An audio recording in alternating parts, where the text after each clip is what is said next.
As you probably are aware, the community colleges in the state of Iowa, we have 15 total districts. There's a little map that's available that you can find if you want to get that, and I can get you that information.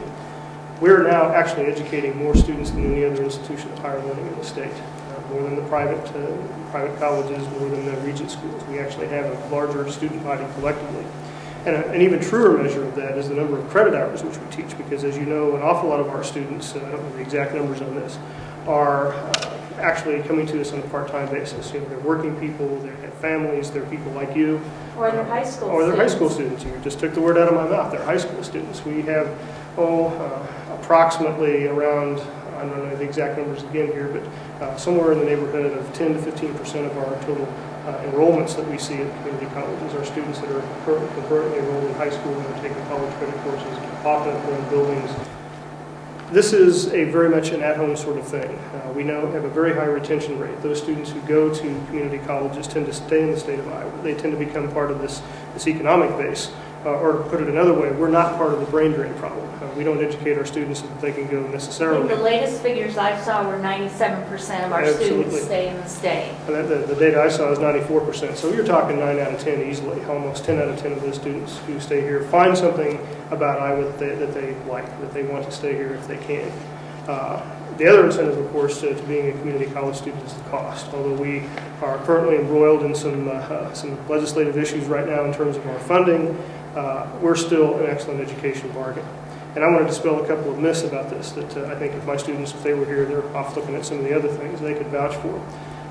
That makes community college education an even greater bargain than you might imagine. Not only is our tuition incredibly low compared to that of community colleges, we're still charging less than $100 a credit hour at DMACC, for instance, where I'm at. You're still talking about a pretty tiny amount to invest in your education compared to that which you would experience at a regent school, much less a private college.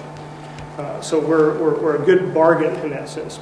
The other issue that a lot of students are wondering about is what about the quality of the faculty? You know, am I going to get as good a college education there as I would if I went to a four-year school or a private college? And the answer is, chances are, yes, you will.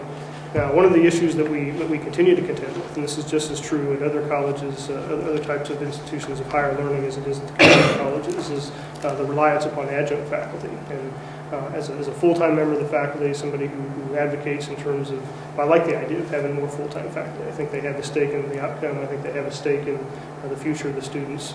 There are some incentives there. But everybody uses some adjunct simply because the money isn't there to do anything otherwise. Before I finally got a full-time posting here at DMACC in 2002, I taught for nearly 15 years as an adjunct at two different private schools and also at the University of Missouri before I moved back up here. So, but the quality of the faculty is really second to none, particularly for those types of things, the types of career paths that a lot of students that want to attend the community colleges are interested in. We do have an arts and sciences program, although obviously workforce training is a big important part of our mission. It isn't the only thing. We do other things besides turn out nurses and dental techs and morticians. You know, we often serve as a well, I know the four-year folks wouldn't like this terminology, but we're a feeder school to their colleges. You can come and get what amounts to a freshman and sophomore level education, get an associate's degree, and get all that stuff taken care of, and then go on and only have to invest 2 more years of your education thereabouts to finish your 4-year baccalaureate degree. The quality of the education is excellent. I know myself, I'm a political scientist by trade and a specialist in the field of terrorism. If there's a professor at any of the universities here in the state of Iowa that knows more about terrorism than I do, I have yet to meet them.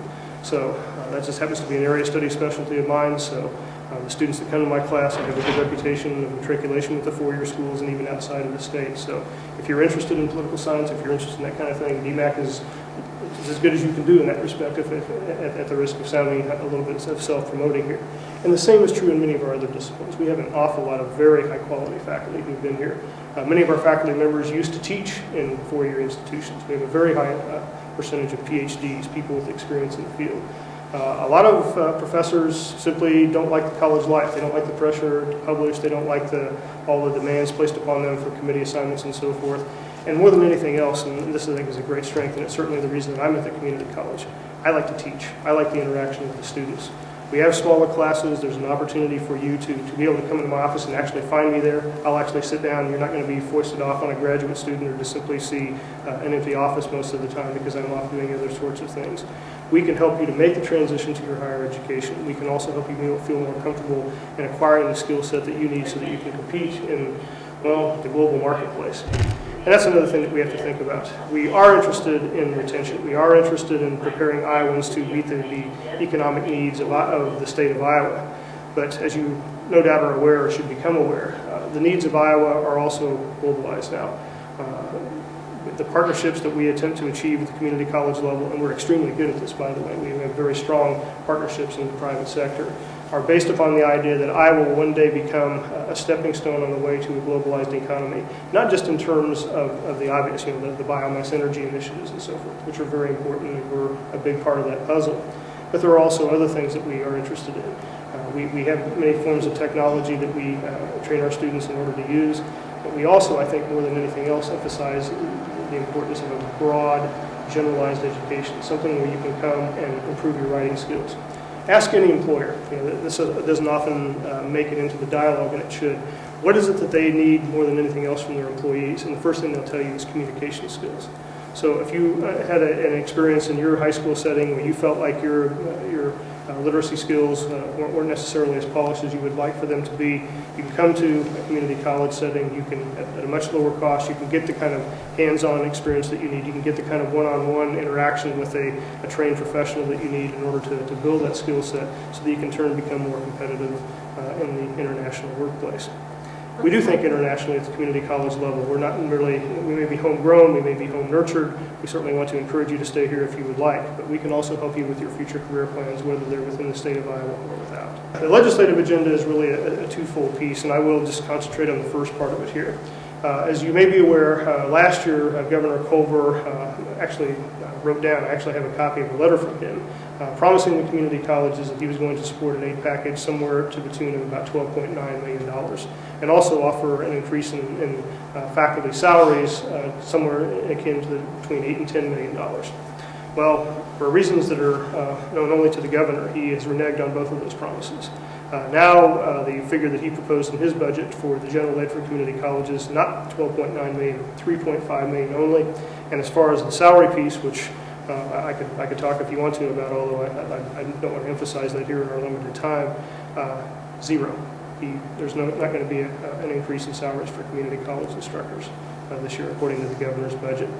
Now, I've been working over at the State House and will continue to do so this afternoon, first of all, pressing for the general aid piece. General aid benefits all students, and from your perspective, the most important aspect of that is it's going to keep the cost of tuition down. If we get our general aid package anywhere close to the numbers that the governor promised us initially, we can probably hold tuition where it is. If not, I don't know what kind of discussions you've been having. We're talking about raising the cost of our tuition anywhere between $6 and $15 a credit hour, which is a huge increase.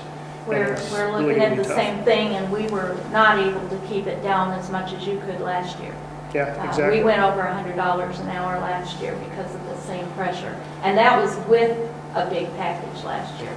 And the only way that we can keep the cost of tuition low or even conceivably have a rollback on that is to increase the general aid package. We're going to have to get more out of our taxpayers here in the state of Iowa. We're probably going to have to get more out of those who are best able to afford to have those tax increases in order to get this done. Not necessarily a popular idea, particularly in an election year. And that's one of the things that I want to leave you with here. We're pursuing a strategy which we know, because this is an even-numbered year, because all the attention is on the presidential election and so forth, and because legislators traditionally don't like to consider tax increases in years in which they're running for re-election themselves. As you know, they have to run every 2 years, so every member of the Iowa House is up for re-election here this fall.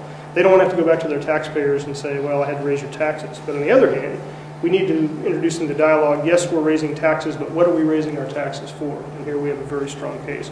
If we don't have state aid for state schools, we have to come up with that cost, either through tuition or through property taxes. If it comes through property taxes, it creates a situation in the state where the districts that have the most get the most, and where the districts who have less, fewer people, fewer high incomes, also have less to pay for their schools. In the situation of DMACC, they can keep their tuition lower because the property tax base in from a metropolitan area like Des Moines is going to be higher. Is much, much higher than what we would have